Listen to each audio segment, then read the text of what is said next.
113-109. The Sacramento Kings win 7 games in a row for the first time in I don't know how long.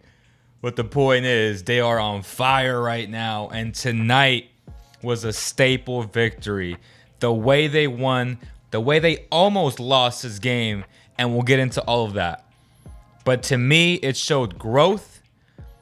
It put them in a very hostile environment to where you had to dig a lot deeper. Dig within. Can you find a way to win these games? In the past, the previous 16 years, they have not.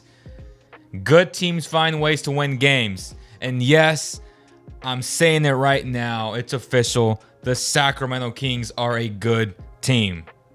They found a way to win the game. With so much adversity, so many turnovers, so many ticky-tack, soft-ass calls that the refs are giving the Grizzlies. And rightfully so, they deserve it. They're playoff perennial team.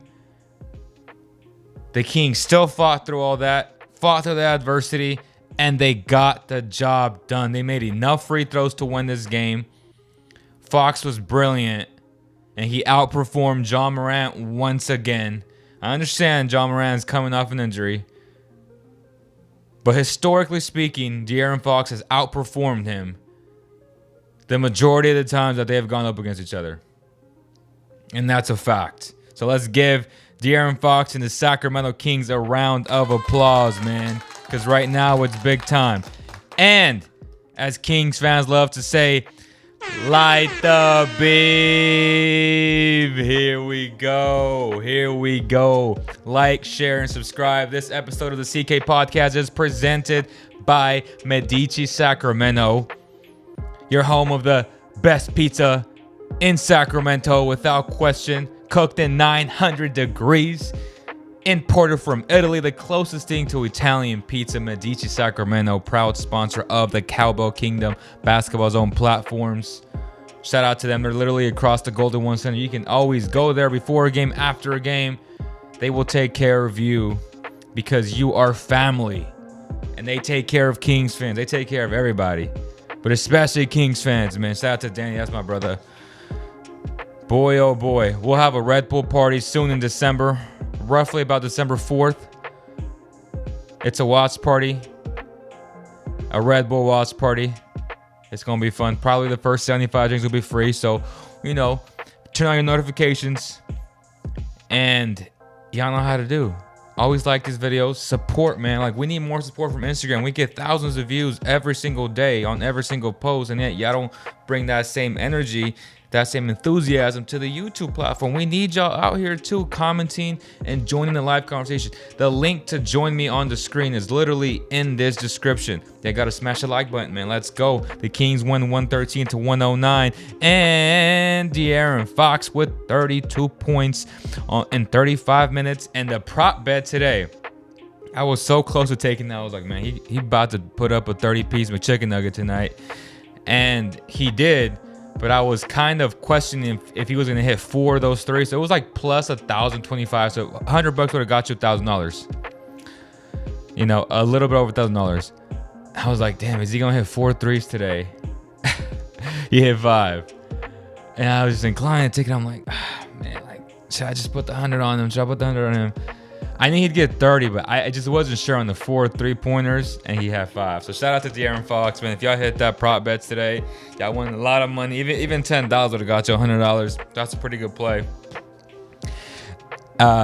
He also shot 5 of 6. He missed that technical foul, which was key down the stretch. But 5 of 8 from beyond the arc. That is big time from De'Aaron Fox. That is, hey, put the big boy pants on and let's go to work, baby. He knew he was going up against Ja Morant, and he knew that. And Ja Morant knew he would get the best version of Fox tonight, and he did.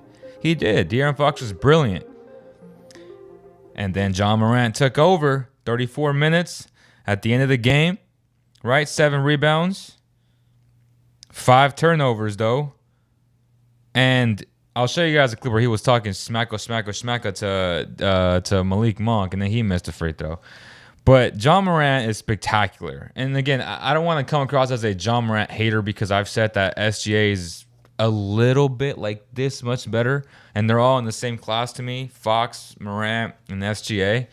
I think Ja Morant, as brilliant as he is incredibly, incredibly overrated and overappreciated. And then guys like Fox and SGA are underappreciated because they've played on such bad organizations that people don't know how good they are. And now the Thunder are decent, right? Not betting nowhere near the Kings, but they're decent. They don't have the talent that the Kings do. But SGA is so damn good that he's elevated them to at least being decent, right? Without the number 2 pick. And then you got the Kings who are balling 7 in a row. They're 10-6 overall. They're a game out of first and like a game out of 9. So the West is incredibly competitive right now, and the Kings just got to do their due diligence and just keep on winning basketball games. But yes, to me, Morant, obviously the more accomplished player from Fox and SGA. But what I hate is how people just sleep on them and then just disrespect these 2 other guards who, again, have been a part of a bad organization, right? With no structure, with not that much talent. And Ja Morant, since he got into the league, they knew what the plan was. They gave him some structure. They gave him a head coach. They gave him a Jaren Jackson who, when he's healthy, is very good. And they gave him good role players. They gave him the keys to the organization right away. That's structure. And the Kings finally have that. That was culture. And the Kings finally are beginning to build that with a guy like Mike Brown, who has built other cultures before and has been very successful in the regular season. That's what I love. Light the beam, y'all. How's everybody doing? I'll address everybody right now. But those are my initial thoughts of tonight's game, 113-109. The Memphis Grizzlies are 10-8. The Kings are 10-6. And yes, it is a good time. So let's look at the standings. Let's look at the standings later. Let me address some of you guys right now. Sam Lynch says, "Let's go, man. We would have folded in the past. They withstood the storm." So to his point, right? Actually, before we get to that, let's watch this.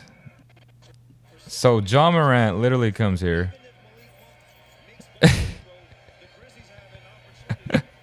He said, "Don't miss him" 3 times. Malik Monk just shrugged it off like, bruh, I'm a 94% free throw shooter. Don't even hit the rim, right? Ja Morant. Ah! Ja Morant, he's corny, bro. He's corny. That was funny. So as I said on Twitter, this builds character, man. This builds character. The Kings are still learning how to win, whether you think they should have closed it out easier. The Grizzlies are not bums. They're a very good team. You knew they were coming back. This is a very impressive Kings win in a hostile environment. This is growth for the Kings. 7 in a row. Light the beam. Desmond Bane didn't even play tonight, right? So you start adding these things into the equation, and if the Kings plan on being a playoff team, they're going to face teams like this in the playoffs. They're going to go into hostile environments like this, and it's not going to look pretty every time. These are competitors. These guys are going to make mistakes. They're going to force you to make mistakes because that's what the Grizzlies did. So you have to give them credit. Yeah, the Kings. No. The Memphis Grizzlies forced them into things that made them uncomfortable because the Kings have never been in these types of situations. So now they have to learn how to execute better down the stretch, watch the film, and literally take into account all the things they did bad and then all the things they did well as well. So to me, it's a huge learning experience. Good teams find ways to win tough games, and the Kings found a way to win a very tough one where in previous years they would have folded and they would have lost, and we could have been like, oh, well, it's a moral victory. Like, no, like the Kings won this game, and that's all that matters. That is literally all that matters. Let's take a look at what Mike Brown had to say. Harrison Barnes was big for us. Oh, Harrison's been really good. Obviously, shot the ball well, had 26 points. What I thought more than anything else was he really settled us down the stretch. Obviously, we were haywire out there, going crazy. And 42 points in the paint. Some big plays down the stretch and knocked down some big free throws for us to help keep the lead. So his veteran leadership showed up tonight. On top of that, I thought our third quarter defense was really good. Might be our best defensive quarter on the year. So we made a lot of mistakes down the stretch that could have cost us the game, but we just found a way to win, and hopefully we'll learn from that. Beautifully said. Beautifully said there by Mike Brown. To give you guys some context of how good he was tonight, in 33 minutes, 4 of 8 from beyond the arc, just huge three-pointers, momentum killers, 26 points, 4 rebounds on 7 of 13 from the field. That's big time. 5 turnovers, right? I think he had 2 of them down the stretch, but those 26 points came in clutch. Now, I'm not expecting him to score 26 points, not even 20, but 13 to 17 points. That's what Harrison Barnes has always done. And he had a tough stretch. I was massively criticizing him, as was everybody. And rightfully so. He deserved it. There was games where he put up 0 points. And right now, it seems like he has found his legs. And it's been beautiful to watch because he gets to the free throw line a ton. Tonight, he was 8 of 8 from the free throw line. That is massive. That's so important for the Kings, man, to have a steady veteran that can hit free throws. Again, he didn't hit free throws at the beginning of the year, but he's now hitting them, and he's getting to the line a lot. That's big time. It's so invaluable. You can't even put a price on how good he's been for the Kings, how steady he's been. Now, we've seen this before, where he goes in long stretches of being steady, and he goes in long stretches of being worthless. And now that the Kings are this talented, those games where he becomes a liability won't affect them as much because they have a very deep team now. And that's super important to take note of, because in previous years, as your second or third best player, sometimes even your first at times, he needed to have big games. But now he doesn't always have to be this steady. Obviously, it helps. It's going to win you ball games when he is. But when he's not, there are other guys on this roster now that can step up and play big time and, supplement whatever he doesn't do. But tonight was one of his nights. Again, 26 points on 4 of 8 from beyond the arc. That is big time. That is big time. So congrats to him on a huge, huge game. What are people saying? Point the beam at Ja Morant. Make sure you guys like, share, and subscribe. My boy, Shot Archives, baby. The best real estate shooter in the world. Any other Kings team in the last 10 years that have lost that team, no doubt, showing that they belong in the playoffs this season, without question. Thoughts on Vivek and Cormac David? I have not had a chance to watch that. Again, this is going to be a short show just because I've been with my son all day. My wife has been with her mom in the hospital since 6 in the morning, and I've been with my son nonstop, like holding him all day, feeding him. Like, my kid eat a lot every 2 hours to be exact. So, I'm here live streaming right now before I get back because she has to go back to the hospital. She just got home. She's about to shower and maybe take a nap before she goes back. But, praise to her mom, my mother-in-law. Hopefully everything's well. And, it's been a very weird day today for me. Very, very weird on the eve of, Thanksgiving in a couple days. But, prayers out to my wife's mother, Maria. And I hope that whatever it is that God guides her through and, puts his angels over those doctors that will operate whatever it is that she needs. So Again, shout out to her and a speedy recovery when she comes back home. So, God bless. HB has been going crazy. Yes, sir. Sup, Derek?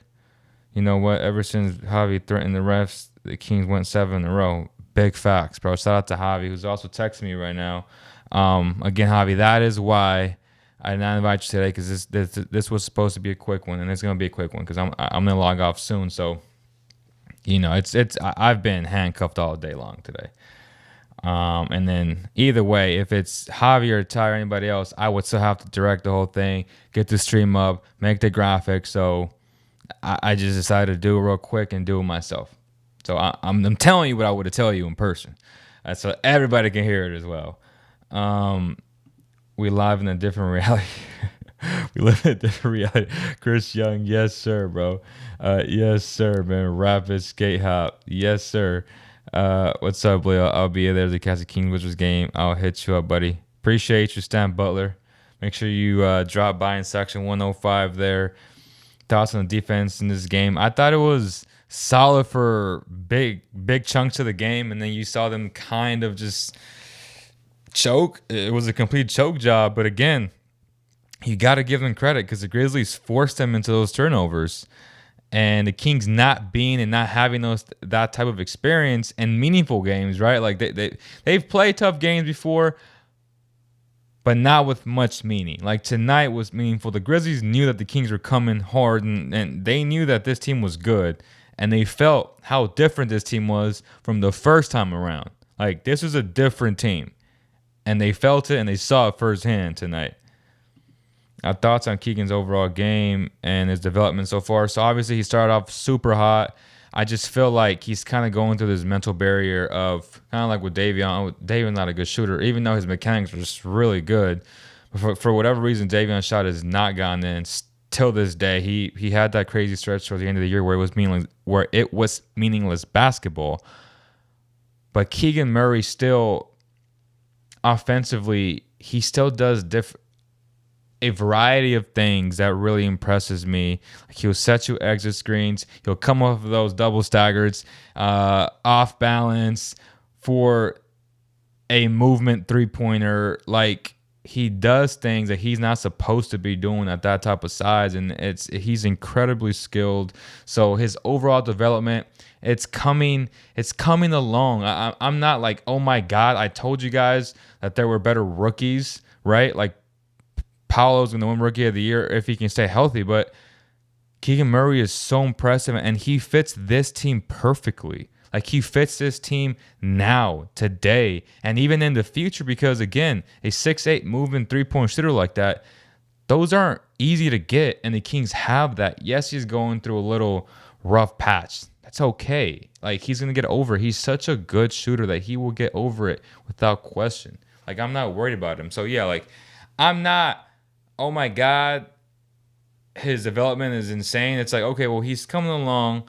Right now, Harrison Barnes has picked up the slack, so it's allowed him to have these bad games and learn, hopefully, so that when Harrison Barnes have his bad games, which, again, they're coming because history tells us that, and I hope he doesn't. Like, I hope he keeps on killing it.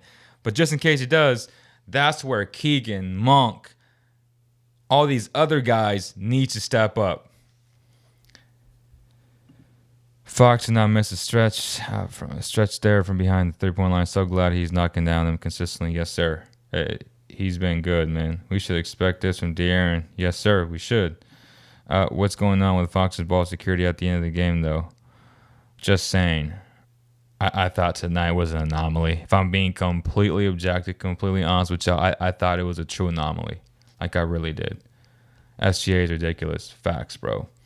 Always hard to get a road W. Exactly, Sam. Jason, prayers for the month. Yes, sir. I hope no loss. Yes, sir. I hope Herder bombs on Atlanta tomorrow. That's gonna be the fundamental game of the season for me. Like the Atlanta Hawks are very good. You know, they barely beat the Raptors, and I watched that game from beginning to end. Right, the Raptors are literally missing 4 dudes right now in their rotation, and they barely beat them. But I've always said this: it's it's not hard for a team that's missing so many players and that is well coached to be prepared for a one single game. Like if they were playing in the series, Atlanta would sweep them, right? And I think people misconceive what that means. Like, oh, they barely beat us without 4 guys. Like, no, they barely beat you because they took you for granted, one, and because they know it's one single game. And when it's one single game, you're able to game plan a lot better if you're that team that's missing 4 guys. So that's why the drop-off isn't massive when it's a one game, 4 dudes. And again, it's been more than one game, but I'm just saying, like, for that particular situation, teams can actually game plan for that really good team and make things competitive. But if it was a series, a 7-game series, and you're missing 4 of your rotational players, you're going to get destroyed. Hey, make no mistake about it. That's for any team. That's for any team. I don't care who you are. If you're missing 4 rotational players that play big time minutes, you're going to get your ass beat every single time. And a good coach like a Nick Nurse is able to game plan for one single game, and that's what happened. Like, they played out of their minds, and they lost the game because Trae Young was just a little bit too much down the stretch. And for the Kings tomorrow, they got to be very careful and not allowing, right, for Trae to just beat you like that. They have the guards. They have Davion. They have Fox, who have had success against them. You put some length, you put some speed on him, and they don't make it tough. He's going to get his points. He's going to get his points. But how he gets his points matters. Make it tough on him.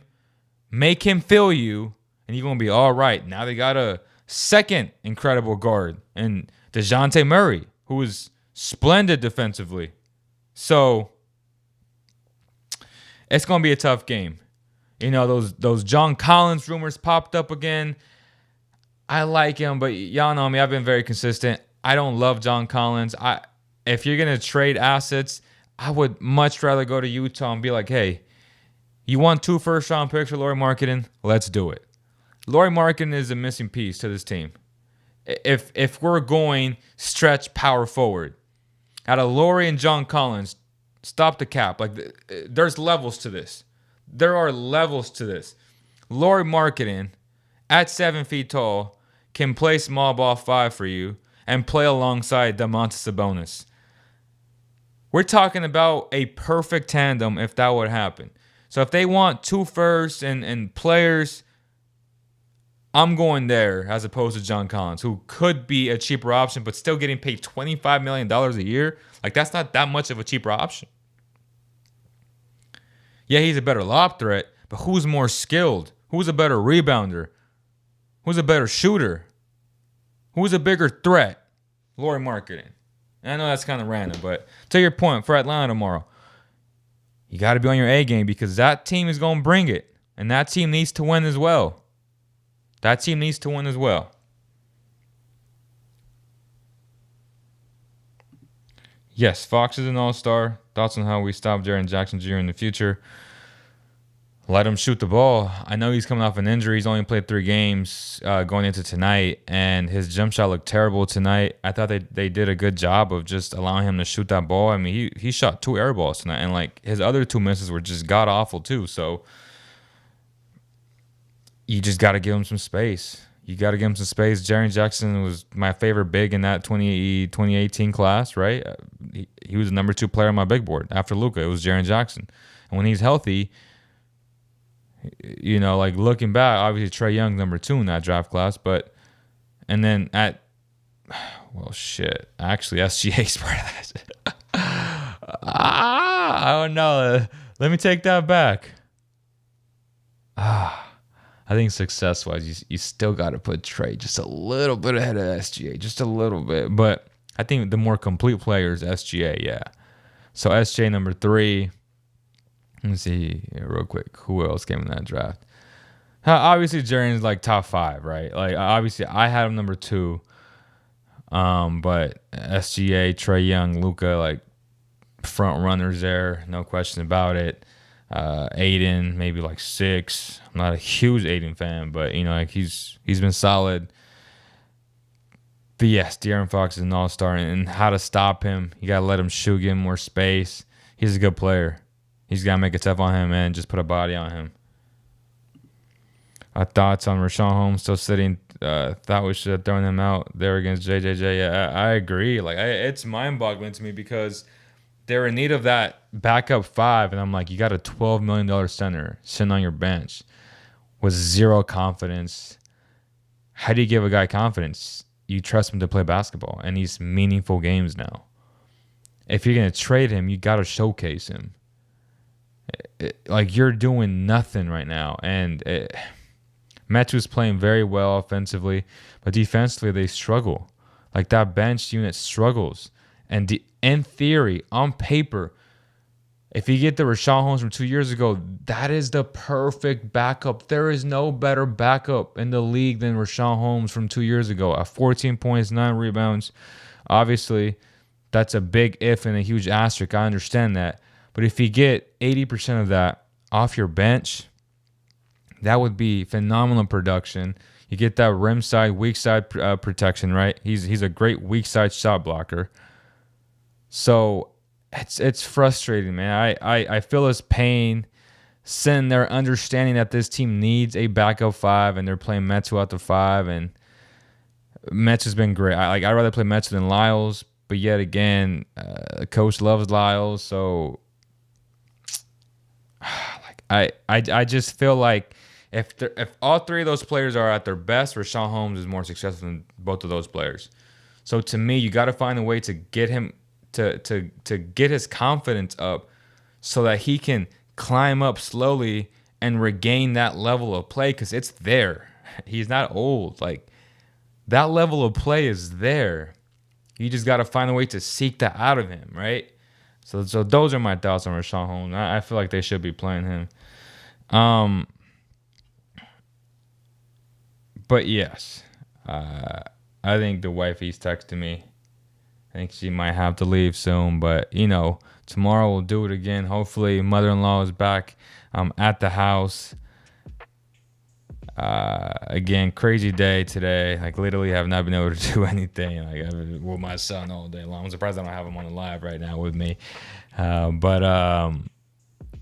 Man, 7 games in a row. We don't know what to expect. Take that back. We know that they'll play hard either way, but they're 10-6. Actually, let's look at the standings now before we end this live, bro. They're number 3 right now. That's crazy to me. They're tied for number 2, really. That's insane.